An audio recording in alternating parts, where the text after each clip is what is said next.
నమస్తే FRBM CH9 TV దాటి news కి అప్పులు తెచ్చింది స్వాగతం. ఎవరు ఈ రాష్ట్రంలో? 2014 నుండి 19లో ముఖ్యమంత్రిగా చంద్రబాబు ఎఫ్ఆర్బిఎం నాయుడు గారు లిమిట్స్ దాటి 16,000 కోట్ల 2014, రూపాయలు 19 అప్పులు మధ్య చేసింది నారా చంద్రబాబు ఎఫ్ఆర్బిఎం నాయుడు లిమిట్స్ ప్రభుత్వమే. దాటి 17,000 కోట్ల కేంద్రం రూపాయలు దీనిపై అప్పులు చంద్రబాబు చేశారని ప్రభుత్వాన్ని కేంద్ర నిలదీసింది. ప్రభుత్వం అప్పులంటే తెలియనట్టే చంద్రబాబు మాట్లాడుతున్నారు. వాటిని మళ్ళీ చంద్రబాబు చెబుతున్న కోసం సంపద సృష్టి పెద్ద బ్రహ్మ పదార్థం. ఆశ్చర్యపోయి చంద్రబాబుకు అప్పుకు సంపదకు ప్రభుత్వం తేడా మా తెలియడం ప్రభుత్వం లేదు. వచ్చిన తర్వాత జగన్మోహన్ 2019, రెడ్డి గారు 24 మధ్య 14 లక్షల కోట్లు అప్పులు 17,000 చేశారని కోట్లని తప్పుడు ప్రచారం మళ్ళీ చేశారు.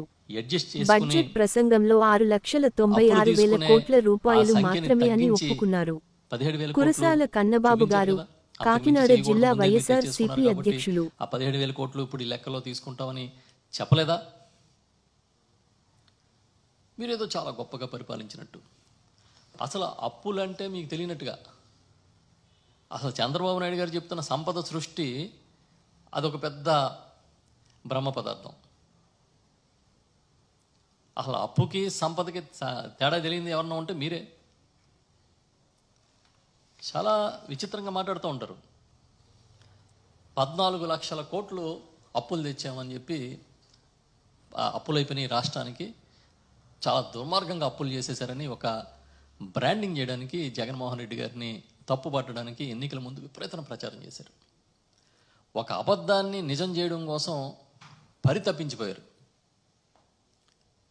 ఆ తర్వాత మొన్న బడ్జెట్ ప్రసంగంలో ఆర్థిక మంత్రి గారు 6,46,531 కోట్లు ఈ రాష్ట్రానికి అప్పులు ఉన్నాయని చెప్పారు.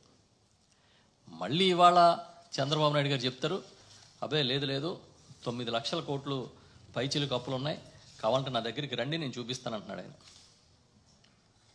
అసలు మీ దగ్గర రావడం, మీరు చూపించడం ఏదైనా ప్రైవేట్ వ్యవహారం అండి? ఏదైనా ప్రైవేట్ వ్యవహారం మా దగ్గరికి వస్తే చూపించడం అనడానికి? అంటే మీరు చెప్పింది, మీరు అసెంబ్లీలో పెట్టిన డాక్యుమెంట్ అబద్ధమా? 6,43,000 కోట్ల అప్పులు ఉన్నాయి ఈ రాష్ట్రానికి అని చెప్పింది అబద్ధమా?